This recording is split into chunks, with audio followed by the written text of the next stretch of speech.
بسم اللہ الرحمن الرحیم وصلی اللہ علی النبی الامی وعلی آلہ وسلم۔ سب سے پہلے تو میں اپنی طرف سے سیکرٹری صاحب اور پوری وزارت کی طرف سے آپ تمام احباب کا شکر گزار ہوں کہ آپ نے اس سے پہلے بھی حجاج کرام کی اپنے حیثیت کے مطابق خدمت کی ہے۔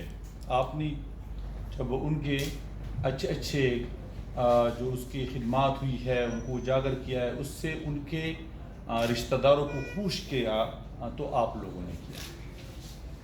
ہم نے تو کام کیا، آپ لوگوں نے ان کو وہاں تک پہنچا دیا۔ اس حوالے سے میں آپ کا شکر گزار ہوں۔ آج بھی انشاءاللہ اسی طرح ایک نوید مسرت ہے اور ایک بشارت ہے مزید، وہ یہ کہ حج الحمدللہ بہترین طریقے سے سر انجام اور اختتام پذیر ہو گیا، اور پاکستان کی تاریخ میں اس طرح بہت کم ہوتا ہے کہ ایک چیز ذرا پیچھے کی طرف چلے جائے اور وہ واپس آ جائے۔ تو یہ پاکستان کی تاریخ میں ترقی کے حوالے سے جب ترقی پذیری کی طرز سے یا پسماندگی سے واپس ترقی کی طرف لوٹ جائے، یو ٹرن اختیار کر لے، یہ یو ٹرن پاکستان میں عموماً محکموں میں بھی نہیں ہوتا۔ الحمدللہ پاکستان کے تمام محکموں میں وزارت مذہبی امور نے حج کے حوالے سے جو فریضہ سر انجام دیا، میں اپنے ٹیم کو سلام پیش کرتا ہوں کہ کم ترین وقت میں انہوں نے وہ کام سر انجام دیا کہ بالکل ناممکنات میں سے شمار ہوتا تھا۔ تو سب سے پہلی بات تو یہ ہے کہ گویا کہ ناممکن کو ممکن بنا دیا، اور پھر اس مہنگائی کے دوران میں جو پاکستانی روپیے کی قدر میں جو فرق آیا ہے، اس کے ہوتے ہوئے کہ وہاں سعودی بھی انتہائی مشکلات کے شکار ہے، اور 2019 میں اخراجات حج کے تھے وہاں 1900 ریال، اور اب ہمارے سیکرٹری صاحب موجود ہیں، اب کتنے ہیں؟ وہ مختلف جو کیٹیگریاں بنا دی ہیں، یہ 7000 ریال تک تقریباً انہوں نے پہنچا دیے، بلکہ کچھ اوپر سے۔ تو اسی کتنے بنتے ہیں؟ لاکھوں روپے بنتے ہیں۔ تو پہلے جو ہزار لیتے تھے اب لاکھوں لیتے ہیں۔ اس حوالے سے تو اسی بنیاد پر اور پاکستان معاشی کرائسس کا شکار ہوا، اسی کی بنیاد پہ حج مہنگا ہو گیا تھا، اور اسی بنیاد پر ہم نے کیبنٹ کو جو بھیجا تھا، اور جو پہلی پریس کانفرنس میں نے آپ کو کی تھی، تخمینہ جو لگایا تھا حج کا وہ کتنا تھا؟ 9,49,000۔ محنت کی ہماری ٹیم نے، خوب محنت کی، اسی محنت کے نتیجے میں ہم الحمدللہ اب کامیاب ہو چکے ہیں۔ اور جب وہ کامیاب ہو گئے تو پھر بہرحال تفصیلات ہے وہ زیادہ تو آپ کو یہ کافی میرے خیال میں ہم ان کو فراہم کرتے ہیں۔ جو اصل چیز ہے آپ کے سامنے میں ان پہ آتا ہوں۔ مختصر ترین وقت میں حج ویزوں کی اجرا، حج پروازوں، سعودی عرب میں رہائش گاہوں اور جملہ سہولیات کی فراہمی کو یقینی بنایا گیا، یہ بنیادی چیز۔ اور نمبر 3 پہ اسلام آباد ایئرپورٹ سے 15,000 سے زائد سرکاری حجاج کو روڈ ٹو مکہ کی سہولت فراہم کی، جو ڈائریکٹ نکلتے تھے بار، وہاں پھر اس کی امیگریشن وغیرہ نہیں ہوتی تھی، اور انتظار کی جو بہت بڑی زحمت ہوتی تھی اس سے ان کو نجات دی۔ مکہ مکرمہ میں 10 سال کے بعد حرم کے قریب ترین رہائش گاہیں حاصل کی گئی۔ مکہ مکرمہ بالکل نزدیک، وہاں جرول میں، وہاں یہ ریہ بخش وغیرہ میں ہم نے نزدیک ترین جگہ ان کو دی، اور مدینہ منورہ میں اچھا تمام حجاج کرام کو ٹرانسپورٹ بلا تعطل فراہم کی، اور مدینہ منورہ میں تمام حجاج کرام کو مرکزیہ میں 4 اور 5 سٹار ہوٹلوں میں ٹھہرائے۔ دیکھو یہ ہیلٹن جیسے ہوٹل اور مونفک جیسے ہوٹلوں کو کون اس میں آج ٹھہراتے تھے؟ الحمدللہ ہم نے ٹھہرا دی۔ اور مینا کے مکاتب میں پہلی بار جو ہمیں کامیابی ہوئی، خاص کر اپنے سرکاری حجاج کو مجموعے کے انداز پہ مینا کے قریب ٹھہرا دی۔ جہاں صحابہ کرام حج ادا کرتے تھے اسی جگہوں پہ ہم نے اپنے پاکستانی کو وہاں ٹھہرا دیے۔ میدان عرفات میں بھی اسی طرح پاکستانی حجاج کو مسجد نمرہ جہاں رسول اللہ صلی اللہ علیہ وسلم نے خطبہ دیا تھا اور جہاں رسول اللہ صلی اللہ علیہ وسلم کھڑے ہوئے تھے جبل رحمت کے نزدیک دعائیں مانگی تھی، اسی کے قریب ہم نے رہائشیں دی تھی۔ حجاج کرام کو قریباً 40 دن قیام کے دوران بہترین پاکستانی معیار کی 3 وقتی کھانے فراہم کیے اور اس کو یقینی بنایا گیا۔ مکہ سے مدینہ، مدینہ سے مکہ مکرمہ تک تقریباً 450 کلومیٹر سفر کے لیے جدید ماڈل کے لگژری بسوں کا انتظام کیا گیا۔ وطن واپسی کے لیے سعودی عرب میں سٹی چیک ان کے ذریعے حجاج کے رہائش گاہوں میں 24 گھنٹے پہلے ان کے سامان کی بکنگ اور بورڈنگ پاس کا اجرا عمل میں، یہ پہلے نہیں ہوتا تھا، یہ بس ایک انتظام ان کے لیے کیا گیا تاکہ حجاج کو سہولت ہو، ان کے سامان وغیرہ محفوظ بھی ہو اور آسان طریقے سے وہ اس کا جو بورڈنگ کارڈ وغیرہ ان کو آسانی سے مل جائے۔ اور پاکستان کا حج کوٹا 81,132 تھا پہلے، جو 40-60 کے تناسب سے سرکاری اور نجی حج اسکیم کے درمیان تقسیم کیا گیا۔ بینک متاثرین، پھر بعد میں بینکوں کا کچھ ایک مسئلہ ہوا اور اسے ہمارے بہت سے حجاج کو گویا کہ ہمارے پڑھنے میں خواہ مخواہ ڈال دیے۔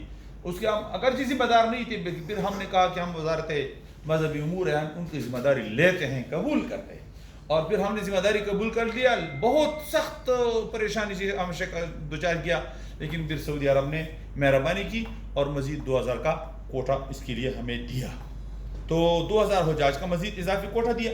سرکاری حج اسکیم کے تحت کوٹا بڑھ کر 34,453 ہو گیا۔ وہ جو پہلا کوٹا تو 32,000 کی، اب 34,000، 2000 مزید بڑھ گئے، جس میں سے 34,388 نے حج ادا کیا۔ کچھ لوگ ایسے تھے کہ اس میں رہ گئے، وہ اس لیے کہ کسی کا مسئلہ پیدا ہوتا ہے، مثلا خدا نہ خواستہ ڈیتھ ہوتا ہے جس کا، یا اسی طرح کوئی بیمار ہو جاتا ہے، ایکسیڈنٹ ہو جاتا ہے، تو پھر وہ رہ گئے، یا اس کے کاغذات میں فرق آ گئے تو وہ نہ جا سکے، وہ چند آجی تھے۔ سرکاری حج اسکیم کے تحت متوقع اخراجات 8,60,177 روپے فی حاجی تھے، جو ہم نے جبکہ منظور شدہ حج پالیسی 2022 میں تقریباً 9 لاکھ کے قریب اس طرح تھا، جس میں قربانی کے 45,371 روپے یہ اختیاری اور 50,000 روپے کی ٹوکن منی بھی اس پیسوں میں بہرحال شامل تھی۔ یہ 8 لاکھ کے اباؤ جو پیسے تھے۔ حج کے اختتام پر تمام اسٹیک ہولڈرز کے ساتھ پوسٹ حج ڈی بریفنگ سیشن منعقد کرنے پر کام شروع ہو چکا ہے، یعنی جب حج گزر جائے تو اس کے حوالے سے ڈی جی صاحب کو ہم حکم دیتے ہیں کہ اس کے پر ایک بریفنگ تیار کریں۔ وزیر اعظم پاکستان نے ابھی کابینہ کی اجلاس، یہ الحمدللہ میں خود موجود تھا کہ تمام کیبنٹ کے سامنے وزیر اعظم صاحب نے شاندار انتظامات کو سراہا اور خراج تحسین پیش کیا وزارت حج کو اس حوالے سے، اور اس کے حوالے سے آج جو بنیادی بات ہے، جو ہم نے وعدہ کیا تھا حجاج کے ساتھ، پاکستانی حجاج کے ساتھ، کہ ہم آپ کو سبسڈی دیں گے، اور پہلے تو بات یہ تھی کہ ہم 1.5 لاکھ سبسڈی میں حکومت پاکستان کا، خاص کر جو یعنی وزیر اعظم پاکستان کا، فینانس ڈویژن کا اور پوری کیبنٹ کا میں شکر گزار ہوں، اور ناصر پاسی ہوگی جن لوگوں نے اس حوالے سے ہمارے ساتھ مدد کی۔ اس میں مولانا فضل الرحمان صاحب سر فہرست تھے، بار بار میں ان کے پاس گیا اور وزیر اعظم صاحب کے پاس، وہ لگے رہے کہ حجاج کو سہولتیں دینی ہے، تو ایک سپورٹ فنڈ پھر انہوں نے اس حوالے سے ہمیں مہیا کیا، اور اسی بنیاد پر 1,50,000، 1.5 لاکھ کا، تو لیکن یہ 1.5 لاکھ کا جو سبسڈی یا سپورٹ فنڈ جو دیا تھا کتنے حاجیوں کو؟ 32,000 کچھ جو یہ 50 کچھ جو حاجی تھے ان کو تھا، لیکن پھر میں یہ ٹیم کا جو شکر گزار ہوئی اسی بنیاد پہ کہ انہوں نے کوشش کی، انہوں نے مزید بچتیں کی، اور جو 2,000 مزید ہمارے اوپر بوجھ ڈالا گیا، تو اسی بنیاد پر یعنی 2,000 آج تو مزید مل گئے ہمیں، وہ بوجھ تو نہیں کہتے ہم ان کو، حج ہے، لیکن کم از کم وہ سبسڈی میں شامل نہیں تھے، تو تو پھر ہم نے سوچا کہ ان کو بھی ہم سبسڈی میں شامل کرتے ہیں، وہ ہمارے سرکاری اسکیم کے تحت جاتے ہیں. تو اس کے لیے پھر جب ہم نے تقسیم کا طریقہ کار بنایا، 4 پیکج اس میں بنا دیے گئے، اور اس میں تقریباً یعنی وہ 1,50,000 جو ایک حاجی کو ملتا تھا، اگر 32,000 حاجی ہوتے تو جب 34,000 ہو گئے تو وہ پھر بنتے تھے تقریباً 1,41,000، کچھ کو 1,43,000، کیوں بعض وہ تھے جو قربانی اب خود کیا تھا، بعض کے لیے ہم نے کیا تھا. اس انداز سے پیکج میں اختلاف فرق تھا، ڈیفرنس تھا. تو پھر ہم نے محنت کی، ہماری ٹیم نے محنت کی، ہم نے کہا کہ نہیں، ہم بچت کرتے ہیں سہولت پہ.